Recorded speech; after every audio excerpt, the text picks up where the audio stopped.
Hey everyone, welcome back to my YouTube channel. अगर आपको मेरी वीडियोस पसंद आए तो प्लीज़ एक लाइक, कमेंट और सब्सक्राइब कर जरूर बताना आपको ये कैसे लगा। तो चलिए हम आज इसका लास्ट पार्ट स्टार्ट करते हैं। तो पिछले पार्ट में हमने देखा था कि कैसे हमारे विंग के माता पिता आए थे और उन्होंने विंग को फिर से शक्तियाँ दी और जिस शक्तियों के कारण विंग अच्छा फील करने लग गया और उसने फिर वैनचाओ को उसकी सबक सिखा दी, वैनचाओ को हरा दिया। और फिर हमारे वांगजी को भी हमारे विंग ने अपनी पावर दी जिस वजह से वांगजी पूरा तरह से ठीक हो गया। और उसके बाद वो दोनों खड़े होते हैं, दोनों एक दूसरे की तरफ इमोशनल भरी आंखों से देख रहे थे क्योंकि जो पहले हुआ था इस बार नहीं हुआ।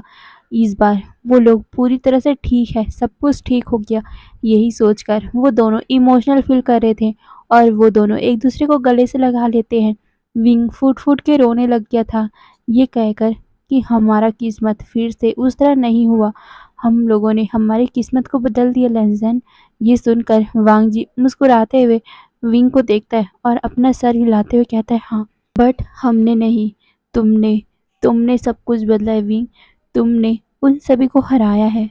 तुम्हारे कारण हम आज जिंदा है, नहीं तो हम तो। ये बोलकर वो विंग को देखता है, विंग उसके होठों में अपना हाथ रख देता है और कहता है, नहीं नहीं, अगर आप नहीं बचाते हमारे बच्चों को तब मैं क्या करता, मैं तो पहले ही बेहोश पड़ा हुआ था। अगर आप वहाँ नहीं जाते तो हमारे बच्चे आज जिंदा नहीं होते। ये बोलकर विंग भी इमोशनल फील कर रहा था, वो दोनों बहुत ही इमोशनल हो रहे थे। तभी पीछे से आवाज़ आती है, अरे अरे, अब हो गया जो होना था, वैसे जो हुआ सो हुआ, अब तो खुशियाँ मनाने का टाइम है ना, प्लीज़ ना रो के इस खुशियों को बर्बाद मत करो। ये सुनने के बाद सारे उस तरफ देखते हैं, वो और कोई नहीं हमारा नीहू सैन था। नीहू सैन उन लोगों को देखते हुए कहता है, क्या मैंने सही तो कहा ना, जो बीत गया सो बीत गया, अब तो खुशियाँ मनाने के टाइम है ना। आज देखो विंग ने सब कुछ ठीक कर दिया और दूसरी खुशखबरी ये है कि हमारा विंग अब माँ बन चुका है और राजकुमार लैन अब फादर। अब तुम लोग इतने ज़्यादा उदास मत हो, ये तो खुशियाँ मनाने का टाइम है, तुम दोनों पेरेंट्स बन चुके हो। ये बोलकर वो उन दोनों को कांग्रेस करने लग गया। वहीं सारे लोग भी विंग और वांगजी को मतलब उदास होने को मना करके कांग्रेस बोलते हैं। वहीं विंग और वांगजी एक दूसरे की तरफ देखकर मुस्कुराते हैं और फिर अपने बच्चों की तरफ देखते हैं जो अभी यानली की गोद में है। वहीं यानली भी उन बच्चों को लेकर विंग और वांगजी के पास आती है। विंग और वांगजी अपने एक एक अंडों को उठाते हैं और फिर मुस्कुराते हुए उन दोनों को देखकर उसमें किसेस करते हैं और फिर मुस्कुराते हुए कहते हैं, हाँ जो बीत गया सो बीत गया, अब तो हमें खुशियां मनाना चाहिए। ये बोलकर विंग सबको देखता है। तभी वहाँ लैन कुरैन की आवाज़ आती है, वो कहते हैं, हाँ खुशियां तो मनाएंगे ही, क्योंकि यहाँ दो दो खुशखबरी आई है। पहला, तुम सभी लोगों ने युद्ध जीता है और दूसरा दूसरा हमारे क्लैन का हायर्स आ चुके हैं। ये बोलकर वो मुस्कुराते हुए विंग और वांगजी को देखते हैं और फिर वो कहते हैं कि अब चलो, सारे लोग थके हुए हो, घर जाने के बाद सारे लोग फ्रेश हो जाना और उसके बाद आप लोगों को जश्न भी तो मनाना होगा। ये बोलकर वो सबको देखते हैं।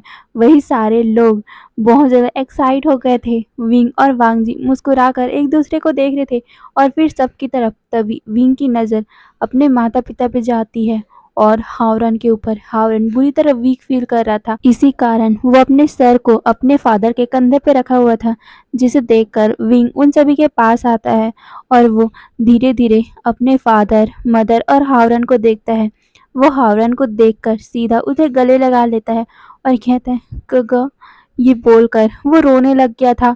हावरन को ढूंढने के लिए तो विंग यहाँ पर आया था ना, और हावरन से ही वो कितने टाइम से नफरत कर रहा था। हावरन ये विंग को रोते हुए देखकर उसके बालों में हाथ फहराता है और कहता है, विंग प्लीज़ मत रो, प्लीज़ अपने गगा को उसकी गलतियों के लिए माफ़ कर दो विंग। ये बोलकर वो विंग को देखते हैं। वहीं विंग मुस्कुराते हुए अपना सर नाम में हिलाकर बोलते हैं, नहीं गगा, आपकी इसमें कोई भी गलती नहीं थी, वो तो उस वेंचाओ ने किया था ना। ये बोलकर वो हमारे हावरन के कंधों पे अपना सर रख लेता है और वो अपने माता पिता को देखने लग गया था। वहीं हावरन कहता है, नहीं विंग, मुझे पता है इस वेंचाओ के कारण भी मैंने बहुत सारी गलतियाँ की थी, पर मैं तो पहले बचपन की बात कर रहा हूँ। मैं अगर बचपन में इतना ज़्यादा लापरवाह नहीं होता तो तुम उस खाई से नहीं गिरते, और अगर तुम नहीं गिरते तो हम सभी अलग होते भी नहीं विंग। इन सब में सिर्फ मेरी गलती है, सिर्फ मेरी। ये बोलकर वो विंग को देखने लग गया था। वहीं विंग कहता है, नहीं गग्गा, इसमें आपकी गलती नहीं थी। असल में मैं तो आपसे खुद बोलना चाहता था कि इसमें आपकी गलती नहीं थी, पर आप हमें छोड़ के क्यों चले गए थे गग्गा? आपको पता भी है माँ-बाप आपको कितना ज़्यादा मिस कर रहे थे। मैं भी आपको बहुत ज़्यादा मिस कर रहा था गग्गा। आपकी इसमें कोई गलती नहीं थी। वो तो सिर्फ़ आप मज़ाक-मज़ाक में कर रहे थे ना, मुझे पता है। ये बोलकर वो हावरन को देखता है। वहीं हावरन अब रोने लग गया था और कहने लग गया था कि विंग मुझे माफ़ कर दो उस टाइम के लिए। ये बोलकर वो दोनों ही रोने लग गए थे। वहीं उन दोनों को रोते हुए देखकर उसके माता-पिता भी उसे गले से लगा लेते हैं और कहते हैं, बच्चों हमने तुम्हें बहुत ज़्यादा मिस किया। ये सुनकर दोनों ही मतलब कि विंग और हावरन अपने माता-पिता को देखते हैं। वो दोनों को देखकर वो दोनों भी उन्हें हग कर लेते हैं और कहते हैं, माँ बाबा प्लीज़ हमें माफ़ कर दीजिए, हमारी गलती के कारण हम सभी अलग हो गए थे ना। ये सुनकर विंग की मदर कहती है, नहीं बच्चा, इन सभी में तुम्हारी तो कोई गलती थी ही नहीं। गलती तो सिर्फ हमारी थी। हमारे लापरवाह होने के कारण तुम लोग यहाँ आ गए। अगर हम तुम पे ज़रा सा और ध्यान दे देते तो ये सब कुछ होता ही नहीं।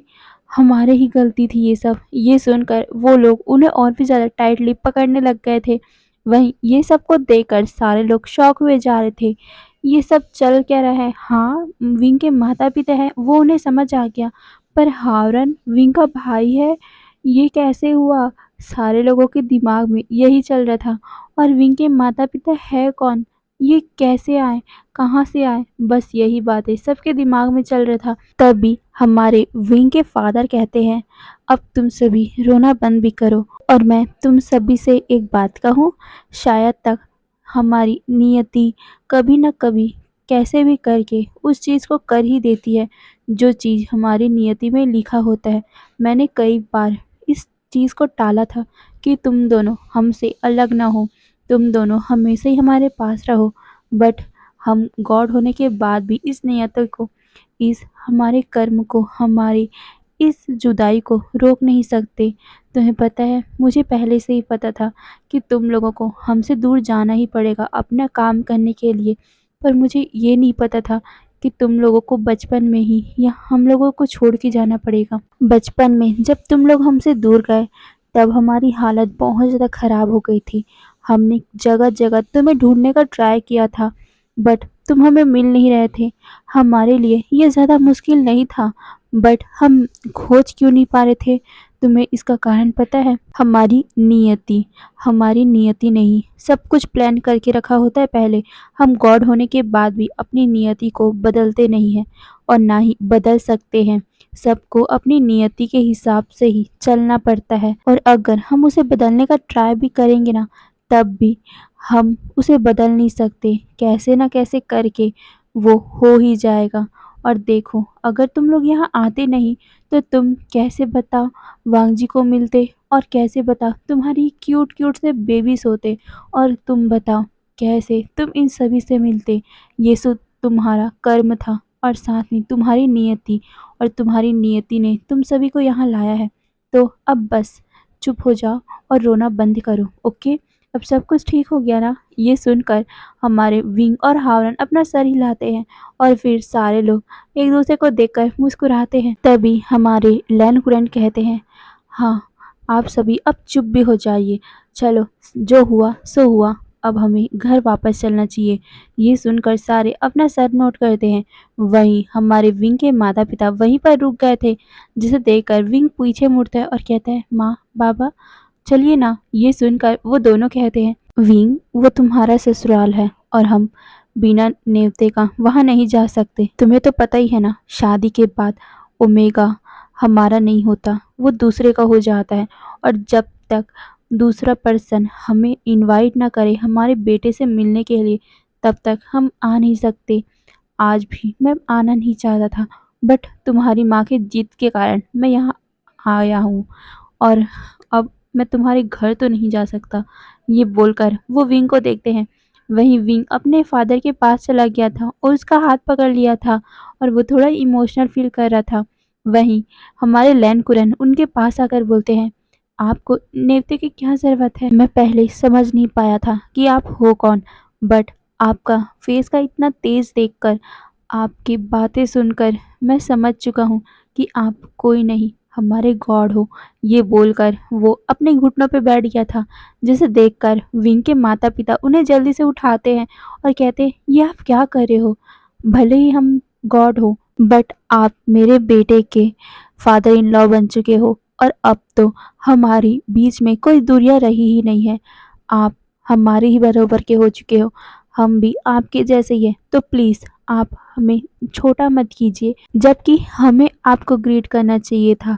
ये बोलकर हमारे मतलब कि विंग के फादर उसे ग्रीट करने ही वाले थे कि वो हमारे लैंड क्वीन उन्हें रोक देते और कहते, ये अच्छा नहीं लगता कि गॉड हमें ग्रीट करे, तो प्लीज़ इस फॉर्मेलिटी की कोई भी ज़रूरत नहीं है। और आपने कहा कि आपको अपने बेटे के घर जाने के लिए आपको परमिशन चाहिए। हमसे क्या परमिशन चाहिए? वो आपका बेटा है, आप चाहे तो हमारे घर में ही रह सकते हो। ये सुनकर हमारे विंग की मदर कहती है, नहीं नहीं, अगर हम वहाँ रह जाएंगे तो हमारे घर का देख रेख कौन करेगा? ये बोलकर वो हंसने लग गई थी। वहीं सारे लोग भी मुस्कुराने लग गए थे। तभी हमारे लैंड कहते हैं, तो चलिए आप भी अपने बेटे का घर देख लेना। ये सुनकर सारे लोग अपना सर हिलाते हैं। फिर हावरन को लेकर उसके माता-पिता विंग और सारे लोगों के पीछे-पीछे चलने लग गए थे। विंग अपने बच्चों को पकड़ा हुआ था, वहीं वांगजी विंग को संभाला हुआ था। सारे लोग पोर्टल खोलते हैं और सीधा वहाँ पर चले गए थे, मतलब कि मेन क्लैन चले गए थे। वहीं मेन क्लैन में जैसे ही वो सब कदम रखते हैं, सारे लोग वहाँ पर आ गए थे और वो पूछने लग गए थे कि आखिर हुआ क्या था? सारे लोग कहाँ चले गए थे? सारे लोगों के दिमाग में यही चल रहा था, आखिर विंग को कौन लेके गया था? आखिर ये सब क्या चल रहा था? आखिर ये सब कौन है? यही सब बातें उनके दिमाग में चल रही थी।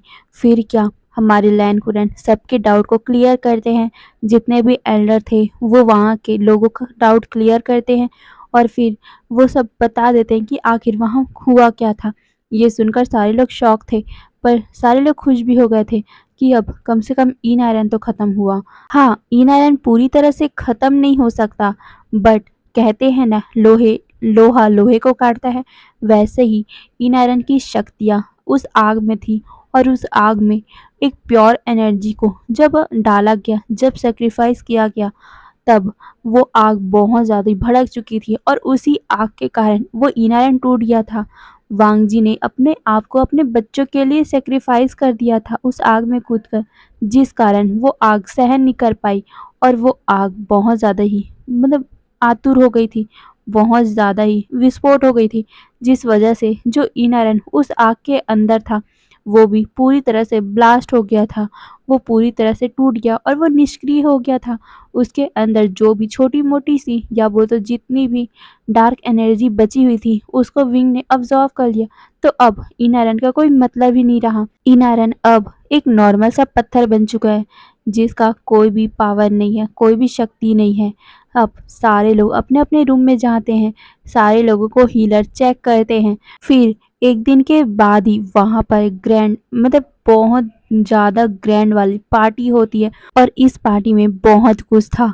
खाने से लेकर पीने तक, और पीने में भी ऐसा-वैसा नहीं, एम्प्रेस स्माइल था, जिसे देखकर विंग बहुत ज़्यादा मुस्कुरा रहा था क्योंकि उसे एम्प्रेस स्माइल का टेस्ट बहुत ज़्यादा पसंद है। पर वांग जी उसे पीने नहीं दे रहा था क्योंकि विंग ने अभी-अभी तो बेबीज़ को बर्थ दिया है और अचानक से वो एम्प्रेस स्माइल पिएगा तो इसकी हेल्थ कितनी ज़्यादा इफ़ेक्ट होगी। इसी कारण वांग जी उसे पीने से मना कर रहा था।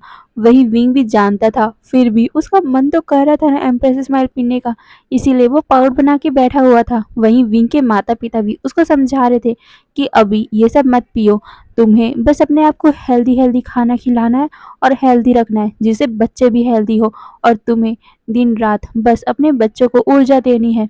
ये सुनकर विंग पाउडर बनाते हुए अपना सर हिलाता है और फिर क्या, वो दिन पूरा वो सारे लोग एंजॉयमेंट में ही निकाल देते हैं और समारोह के बाद में हमारे विंग के माता-पिता वहाँ से चले गए थे। वहीं हमारा हावरन अपने माता-पिता के साथ ही चला गया था क्योंकि यहाँ रहकर अब वो करेगा ही क्या? जब उसे पता है कि उसके असली जगह कहाँ है, उसके असली माता-पिता कहाँ हैं और वो इतने सालों के बाद अपने माता-पिता को देखा है कि वो उनसे अलग होना ही नहीं चाहता। वहीं विंग भी अपने माता-पिता के साथ रहना चाहता था, बट अब उसके पास मतलब दूसरा परिवार आ चुका है, उसके बच्चे आ चुके हैं, उसका अल्फ़ा आ चुका है, तो वो अपने माता-पिता के पास नहीं जा सकता, इसीलिए वो बस लैन क्लैन में ही रह जाता है। वहीं दूसरे लोग भी बहुत ज़्यादा एन्जॉयमेंट करते हैं। फिर उसके बाद वो सारे अपने रूम में जा के सो गए थे। अब हमें दूसरी तरफ का सीन दिखाया जाता है, हमारे वांगशन के रूम का सीन।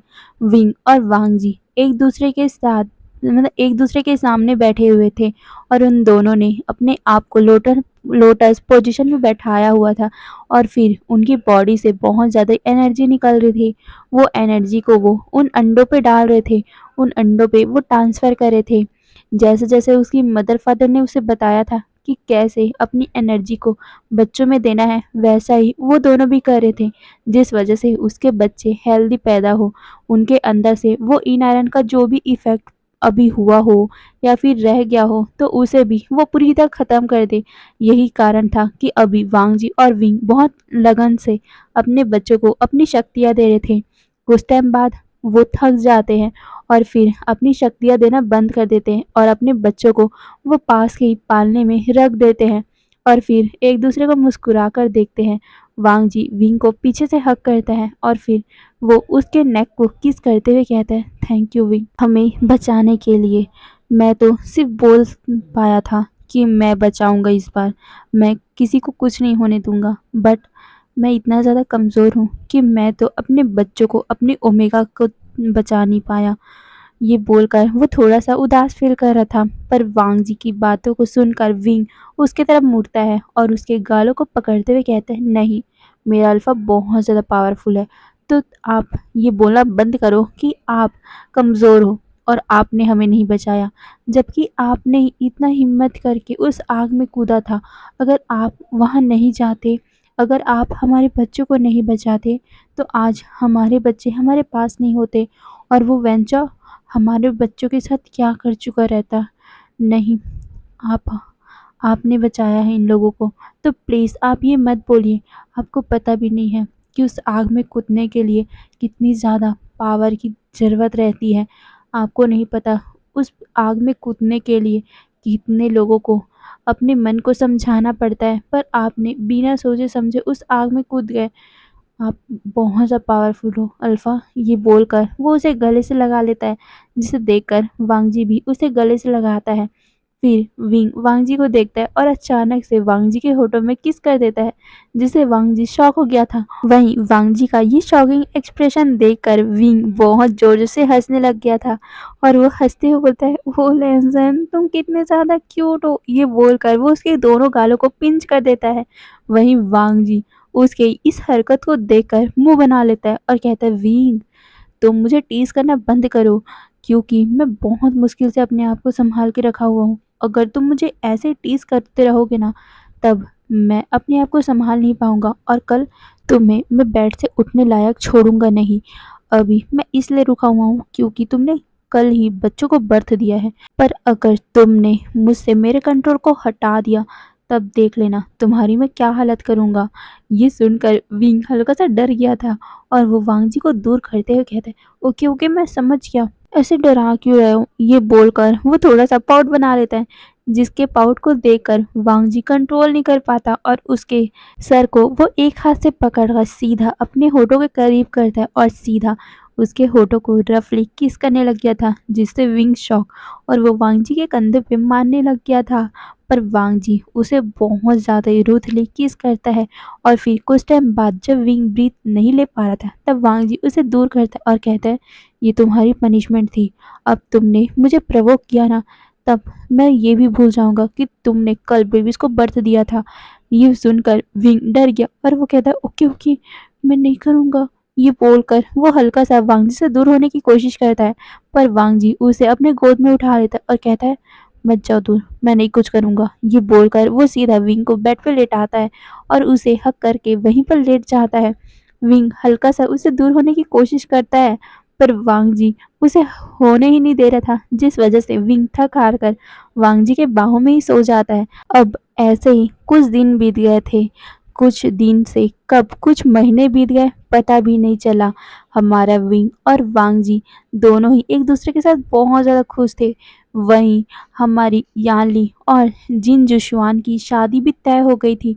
उन दोनों के फैमिली मेंबर को उन दोनों ने बता दिया था। वहीं नी हुसैन और चैंग की भी शादी फिक्स हो गई थी।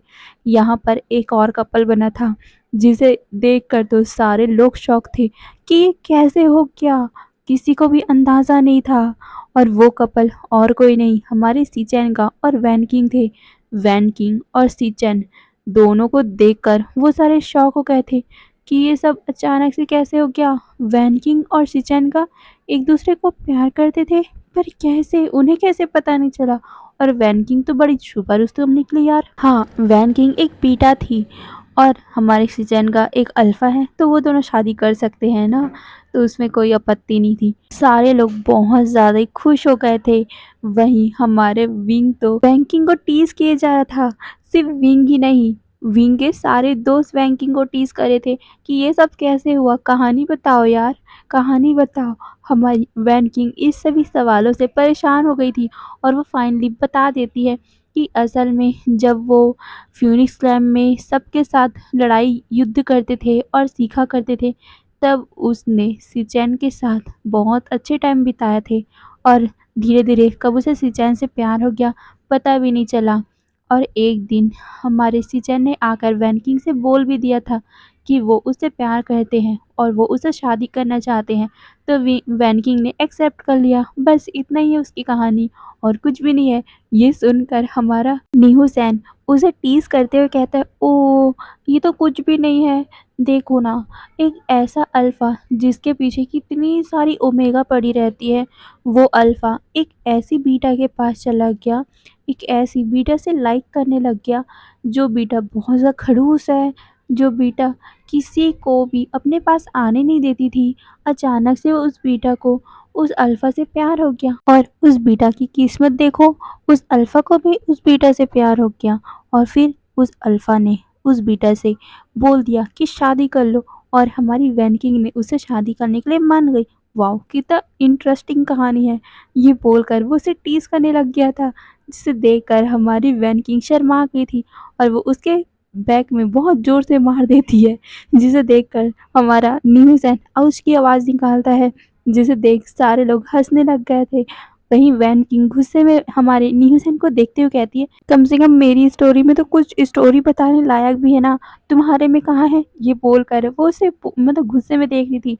वहीं न्यूसेन कहता है, ओ मिस, मेरी स्टोरी भी बहुत अच्छी है ना चैंग, हमारी स्टोरी भी बहुत अच्छी है। देखो, मैं इतना क्यूट सा ओमेगा जो सबके साथ फ्लर्ट करता है, और वहीं ये चैंग जो बहुत ज़्यादा खड़ूस है, मैंने इसे प्रपोज किया था, पर ये खड़ूस और टूटा हुआ आशिक बना पड़ा था, क्योंकि ये हमारे विंग को जो पसंद करता था।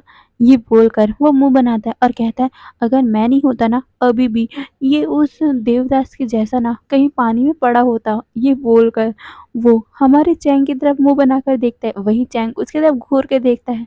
वहीं हमारे न्यूसन की बात सुनकर सारे लोग हंसने लग गए थे। फिर ऐसे ही टाइम बीतता है। अब हमारे सीचैन का और वैन किंग की शादी का भी दिन आ गया था। आज हमारी वैन किंग और हमारे सीचैन का की शादी थी। सारे लोग बहुत अच्छे से तैयार हो रहे थे। सारे लोगों ने हमारे पूरे क्लैन को अच्छे से सजाया हुआ था। वहीं विंग वांगजी को तैयार कर रहा था। वहीं वांगजी विंग को तैयार कर रहा था और कह रहा था कि आज तुम बहुत ज़्यादा ब्यूटीफुल लग रही हो विंग। ये सुनकर विंग ब्लश करता है और फिर वो वांगजी को देखते हुए कहता है, तुम भी माय अल्फा। ये बोलकर वो उसके लिप में किस कर देता है, जिसे देखकर वांगजी उसकी तरफ देखता है और कहता है, विंग। ये सुनकर विंग कहता है, क्या मैं तुम्हें होठों पे किस भी नहीं कर सकता। ये सुनकर वांगजी उसे कमर से पकड़कर अपनी तरफ खींचता है और कहता है, कर सकते हो, बट तुम्हें पता है ना, तुम ऐसा करते हो तो मेरा हालत क्या हो जाता है।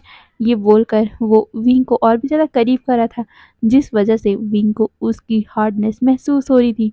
विंग की आंखें बड़ी बड़ी हो गई थी। वो वांगजी को दूर करते हुए कहता है, क्या कर रहे हो, आज सीचैन का और वैनकिंग की शादी है, आज के दिन तो ऐसा मत करो। ये बोलकर वो वांगजी से दूर जाने की कोशिश कर रहा था, पर वांगजी कहता है, हाँ मैंने कब स्टार्ट किया, वो तो तुम थे ना, तुमने किया स्टार्ट, अब देखो मुझे शांत कौन करेगा।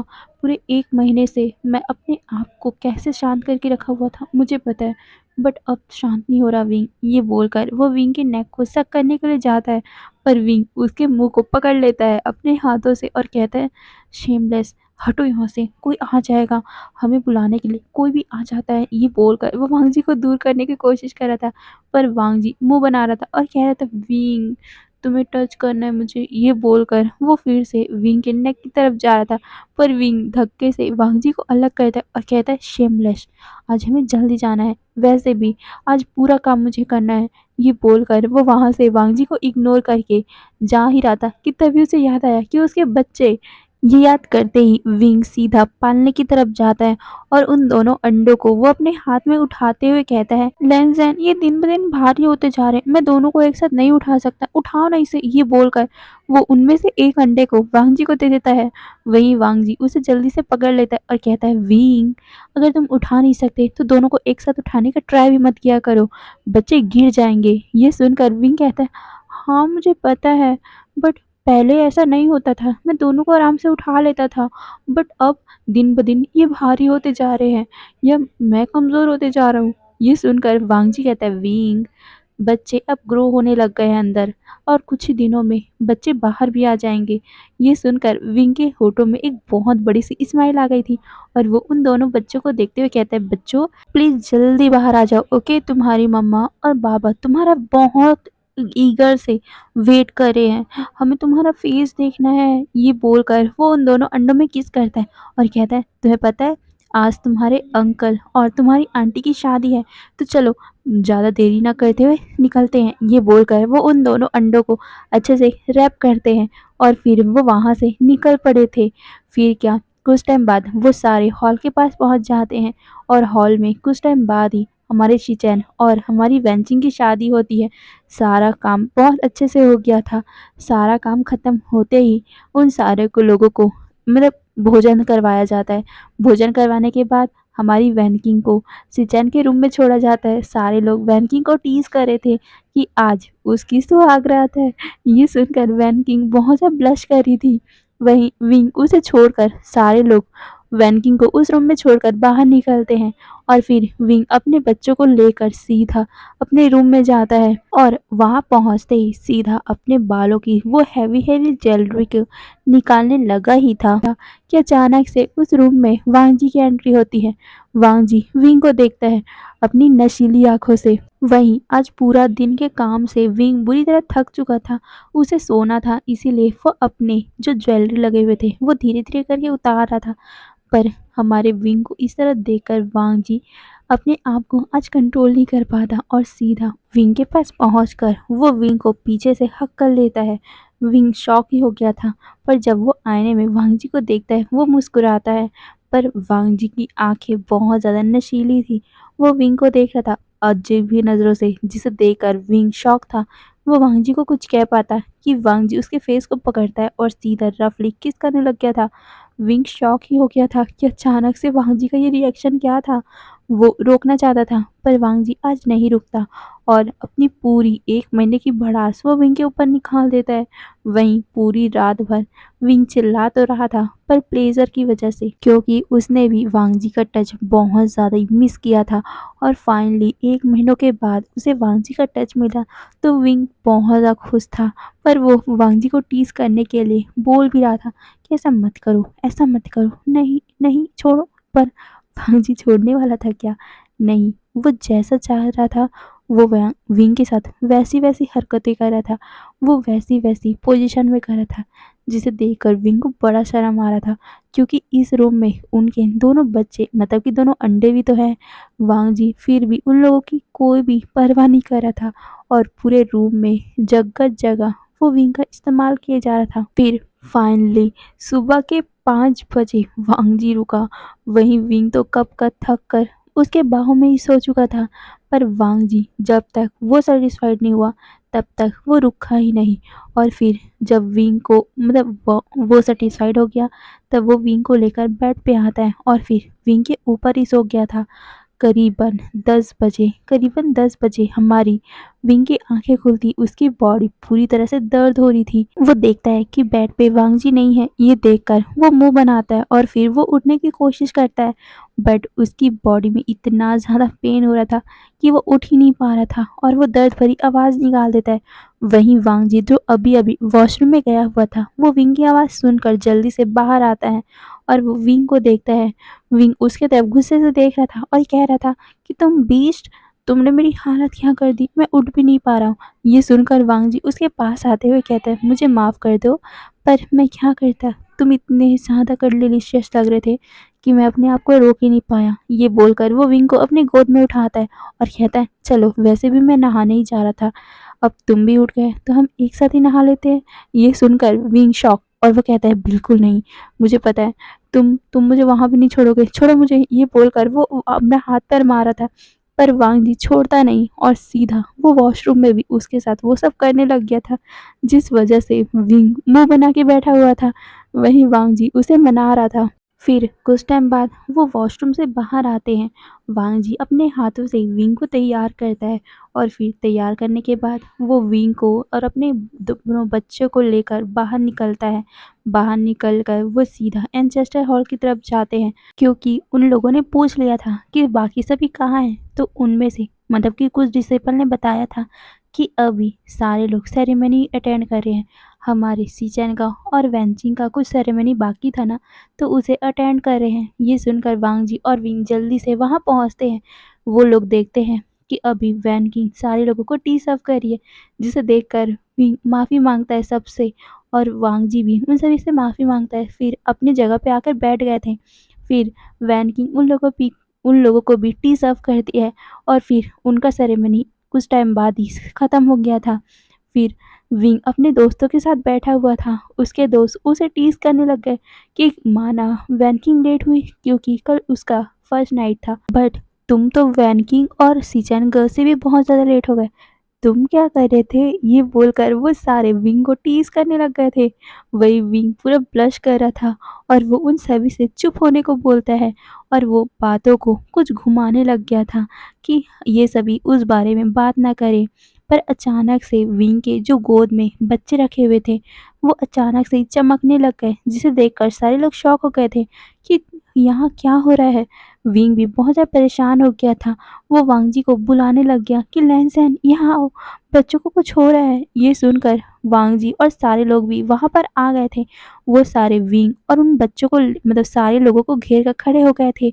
वो सारे देख रहे थे कि कैसे विंग के गोद में जो अंडे रखे हुए थे वो बहुत ज़्यादा शाइन कर रहे थे और साथ ही वहाँ से क्रैक करने की मतलब कि अंडे टूटने की आवाज़ आ रही थी, जिसे देखकर विंग की आंखें चमक उठी थी। सारे लोग बहुत ज़्यादा खुश हो गए थे। वो अब समझ चुके थे कि बच्चे अब आ रहे हैं अपने अंडे को तोड़ के। विंग और वांगजी बहुत ज़्यादा एक्साइट हो गए थे, सारे लोग एक्साइट हो गए थे। फिर 5 मिनट के अंदर ही वहाँ से बहुत ही ज़ोर ज़ोर से बच्चों की रोने की आवाज़ आती है, जिसे देखकर विंग के आँखें में मतलब आँखों में तो आंसू ही भर गए थे। वहाँ से रोशनी आना कम होती है। वो देखते हैं कि विंग के गोद में 2 बच्चे रखे हुए हैं, जिसमें से एक की बहुत लंबी पूँछ है, एक ड्रैगन की तरह, और उसका पूँछ एक नेवी ब्लू कलर का है। और वहीं दूसरा बच्चा बहुत ही सुंदर सा एक फ्यूनिक्स है, क्योंकि उसके पंख निकले हुए हैं। और उस बच्चे का जो पंख है वो बहुत ही सुंदर कलर का था। उसका पंख रेड तो था, बस उसमें वाइट के कहीं-कहीं धब्बे रखे हुए थे, जिसे देखकर सारे लोग मिसमराइज़ ही हो गए थे। उन लोगों को बहुत ही सुंदर लग रहे थे वो बच्चे। विंग की आँखों में तो आँसू ही आ गए थे और वो वांगजी को देखता है। वहीं वांगजी जल्दी से विंग के पास पहुँचता है और वो विंग को गले से लगा लेता है। वहीं विंग रोने लग गया था और कहने लग गया था कि लैनसन देखो हमारे बच्चे कितने ज़्यादा क्यूट है ना। ये सुनकर वांगजी अपना सर हिलाता है और वो उन दोनों बच्चों को देखने लग गया था। वहीं विंग उन दोनों बच्चों को अपने सीने से लगा लेता है और वो फूट-फूट के रोने लग गया था। और वो वांगजी को देखते हुए कहते हैं, लैनसन हमारा सेकंड चांस बहुत ज़्यादा अच्छा था ना। ये सुनकर वांगजी अपना सर हिलाता है और कहता है, हाँ, मैं तो दिल से गॉड को धन्यवाद कहना चाहता हूँ कि उन्होंने हमें सेकंड चांस दिया, मुझे सेकंड चांस दिया कि मैं फिर से वो फैमिली पा सकूँ, फिर से हमारी फैमिली पूरा कर सकूँ विंग। ये बोलकर वो विंग को देखते वहीं विंग रोने लग गया था और वो वांगजी को गले से लगा लेता है। दोनों मतलब चारों बहुत ज़्यादा खुश थे, वो बच्चे भी बहुत ज़्यादा खुश थे। वो बच्चे सबको देख रहे थे, वहीं सारे लोग धीरे-धीरे करके उन बच्चों को अपने-अपने गोद में लेने लग गए थे। वो बच्चे सच में बहुत ज़्यादा क्यूट थे। एक बच्चा वांगजी की तरह था, तो दूसरा बच्चा विंग की तरह। जो ड्रैगन था वो विंग की तरह था। हाँ, उसके होठों के नीचे विंग के जैसा ही तिल था। वहीं जो फ्यूनिक्स था वो वांगजी की तरह शांत था। जो फ्यूनिक्स था वो एक अल्फा था और जो ड्रैगन था वो एक ओमेगा था। फिर उस दिन के बाद टाइम बीतता है। एक दिन बहुत बड़ी सी ग्रैंड फंक्शन रखा जाता है जिसमें विंग के पेरेंट्स को, यानली के पेरेंट्स को, मतलब जहाँ पर विंग पैदा हुआ था वहाँ वाले पेरेंट्स को, और जहाँ विंग रहता था वहाँ वाले को, मतलब कि जैंग्स को, सारे लोगों को बुलाया गया था। और वहाँ पर बहुत ज़्यादा धूमधाम से उनका नाम सेरेमनी किया जाता है। पहला जो एक ड्रैगन था उसका नाम युवान रखा जाता है और दूसरा सिजुई। और इसी में हमारा ये एफएफ भी ख़त्म होता है। आप लोगों को जैसा भी लगे प्लीज़ कमेंट में बताना। मुझे पक्का यकीन है कि आप लोगों को बोर फील हुआ होगा। चलो, ये पार्ट तो जैसे-तैसा ख़त्म हो ही गया। अब मुझे नेक्स्ट एफएफ बताना कि मैं कौन-सा लाऊँ, ओके?